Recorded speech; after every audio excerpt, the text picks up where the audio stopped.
DGI. Plus de 810 milliards de recettes fiscales collectées au premier trimestre 2023. Le séminaire bilan du premier trimestre 2023 de la Direction générale des impôts s'est tenu le vendredi 14 avril 2023 à Abidjan dans un hôtel de la place. La rencontre présidée par M. Moussa Sanogo, ministre du Budget et du Portefeuille de l'État, représentée par M. Sall Adama, directeur du cabinet, a réuni outre les membres du comité de direction élargi, les sous-directeurs et chefs de service désignés. Le thème central de cette importante séance de travail était consacré à l'analyse des résultats du premier trimestre 2023 et perspectives pour le deuxième trimestre 2023. La cérémonie d'ouverture a été marquée par deux allocutions précédées de la lecture et du commentaire du 5e principe de la charte d'éthique intitulé « Devoir de réserve » faite par M. Kwame Yao Alphonse, receveur principal des impôts de Korogo. L'agent des impôts demeure un citoyen dont les différentes libertés de pensée et d'expression sont garanties par l'article 19 de la loi fondamentale de notre pays. Cependant, dans le cadre de sa fonction et compte tenu de sa spécificité et de la sensibilité de la matière sur laquelle il travaille, celui-ci est astreint à plusieurs contraintes, dont le devoir de réserve, qui devrait l'empêcher de porter préjudice aux intérêts de l'État, son employeur. Ouvrant la série des allocutions, M. Ouattara Abou, directeur général des impôts, a salué la présence de M. Adama Sall, directeur de cabinet, à qui il a demandé de transmettre au ministre l'infinie gratitude et l'engagement sans faille de l'ensemble des agents de la DGI à travailler à ses côtés pour la réussite de la mission à lui confier par le président de la République. Par la suite, il a présenté et commenté dans les grandes lignes les résultats du premier trimestre 2023. Les recettes mobilisées par la Direction générale des impôts s'établissent à 810,9 milliards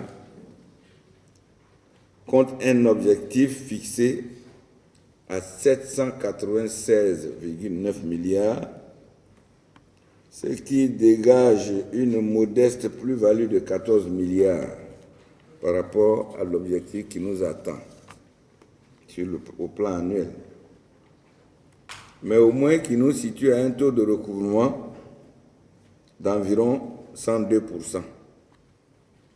Ces recettes rapportées à celles de la même période de l'année dernière, c'est-à-dire le premier trimestre 2022, les recettes sont en progression de 86,5 milliards, soit un taux de progression de 11,9%.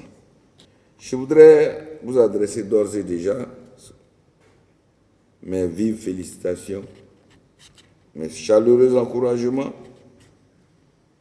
et vous demander de traduire ces mêmes félicitations avec la même chaleur et la même intensité à tous vos collègues, collaborateurs, quel que soit leur niveau de responsabilité, sans le concours desquels nous n'aurions pu atteindre les résultats que je viens de vous annoncer. Dans son discours d'ouverture du séminaire, M. Adama Sall, directeur de cabinet, a fait observer que les résultats globaux enregistrés par la DGI au cours du premier trimestre 2023 sont plus qu'en ligne avec les objectifs fixés. Il a en outre invité l'ensemble des agents de la Direction générale des impôts à redoubler d'efforts en jouant sur tous les leviers qu'offre le système fiscal pour parvenir à l'accroissement des recettes fiscales. Et ces mesures portent principalement sur la rationalisation des exonérations et l'élargissement de la population fiscale qui constitue un objectif du programme de travail du gouvernement. L'opérationnalisation des travaux du CORIF, la finalisation du CGFIM et des modules complémentaires. Tous les services doivent accroître leurs performances. Ce n'est plus une option, mais désormais un impératif commun.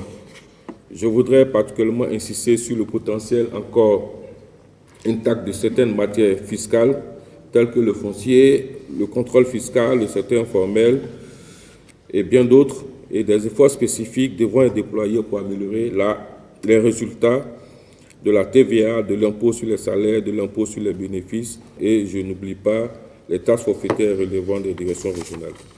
Après l'ouverture du séminaire, M. Adiko Innocent, directeur de la stratégie, des études et des statistiques fiscales, assisté de M. Nguessambrou Tchoumou Serge, sous-directeur de la prévision et des statistiques, a présenté et commenté les résultats du premier trimestre 2023 et les perspectives du deuxième trimestre 2023 en 3 points. Contexte et éléments de gestion, réalisation et analyse, perspectives pour le deuxième trimestre 2023. Au mois de janvier, on a atteint notre objectif avec un écart positif de 11,5 milliards. Au mois de février, on était presque en ligne, 300 millions d'écart négatif. Et puis au mois de mars, 2,8 milliards. Donc, disons que chaque mois, pratiquement, nous avons atteint nos objectifs, ce qui donne 14 milliards. On voit que les RSI ont une contribution fiscale de près de 4,3%. Mais l'année dernière, où nous étions en déclaration et paiement trimestriel, on avait 2%. Outre le thème principal, les participants ont également eu droit à d'autres communications, à savoir l'apurement des arriérés fiscaux au regard des droits constatés, présenté par M. Adiko Innocent, directeur de la stratégie, des études et des statistiques fiscales, assurant l'intérim du receveur général des impôts et assisté de M. Soro Tionambamouri, sous-directeur de la coordination et de l'action en recouvrement. Ces difficultés seront vues aussi bien au niveau de l'impôt foncier que des impôts divers. Maintenant, face à ces difficultés, nous allons faire des propositions, des stratégies en vue de l'apurement de ces arriérés. Et ces propositions seront faites aussi bien au niveau de l'impôt foncier, des impôts divers et au niveau général. Le bilan de l'exploitation des informations fait par M. Seka Yvan Serge, directeur des enquêtes du renseignement et de l'analyse risque et perspectives. Pour l'année 2022, nous avons eu donc 60 dossiers programmés, en droit d'enquête 41 dossiers et en droit de visite 19. Sur les 60 ont été traités 43 dossiers, dont 31 en enquête et 12 en droit de visite. L'état d'avancement des travaux comité d'optimisation du rendement de l'impôt foncier, CORIF et perspectives présentés par M. Boabayi Apollinaire, directeur du cadastre assisté de M. Blégui, chef du service des applicatifs de la fiscalité immobilière du cadastre. Toutes nos enquêtes que nous menons dans les directions régionales, nous les faisons sur la base de ces outils de technologie que nous avons développés à notre niveau, qui nous permettent de savoir quelles sont les cibles et quelles sont les sections qui peuvent faire l'objet d'enquêtes foncières afin de leur apporter de la matière. Le CORIF a donc débuté le 15 septembre 2018 par un recensement et elle a porté sur 108 824 parcelles du site d'Abidjan. Ce que vous voyez dans le fond ici, c'est le numéro de compte contribuable dans le fond. Donc lorsque le compte contribuable se positionne sur une parcelle, nous avons, en évidence, au niveau de la gestion du cadastre, nous savons que cette parcelle-là a déjà fait l'objet d'imposition. La maîtrise qualitative du fichier, mise à jour des obligations des contribuables expliquée par M. Ansanvo Ambroise, directeur régional Abidjan Nord 4, assisté de M. Agnaman Kwasi Antoine, chef de centre des impôts de Yopougon 4. La gestion du fichier des contribuables et sa maîtrise ont été de tout temps au cœur des préoccupations et des attentes de la Direction générale des impôts. Nonobstant les avancées qui ont été générées par ces différentes actions, on relève aujourd'hui que des anomalies subsistent au niveau des obligations des contribuables, ce qui amène à poursuivre les actions d'assainissement, à poursuivre la réflexion en vue de proposer des pistes d'action pour améliorer notre travail. Les activités 2023 dans le cadre de la mise en œuvre du plan stratégique dévoilé par M. Kone Yaya, conseiller technique du directeur général et chef de l'équipe projet du dit plan.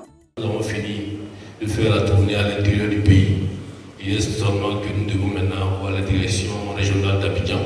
Et la semaine prochaine, les tournées d'Abidjan vont commencer probablement du 19 au 25 avril. Mais l'intérieur du pays, ça a été fait du 15 mars au 4 avril. Donc, quand la tournée sera finie, tout le monde comprendra un peu ce que c'est que le plan stratégique, puisque à travers cette tournée-là, nous remettons aux différents sites et responsables des sites quelques documents, notamment la matrice, le narratif et un certain nombre d'outils.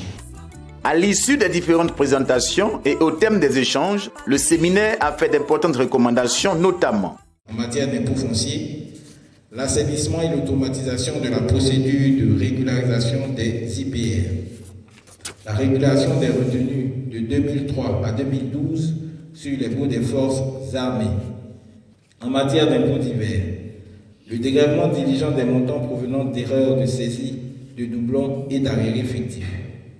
En ce qui concerne l'exploitation des données en provenance de la DERA, en matière de contrôle, le séminaire recommande l'exploitation efficiente des informations et bulletins de regroupement transmis en appui au contrôle fiscal, l'appropriation par les responsables des services des données communiquées par la DERA afin d'assurer un meilleur suivi des contribuables à risque.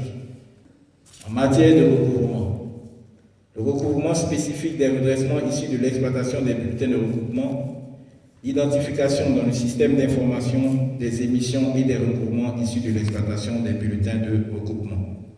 Au niveau de l'assainissement du fichier, la collection et la notification aux contribuables concernés des anomalies constatées sur ces obligations fiscales en matière de digitalisation.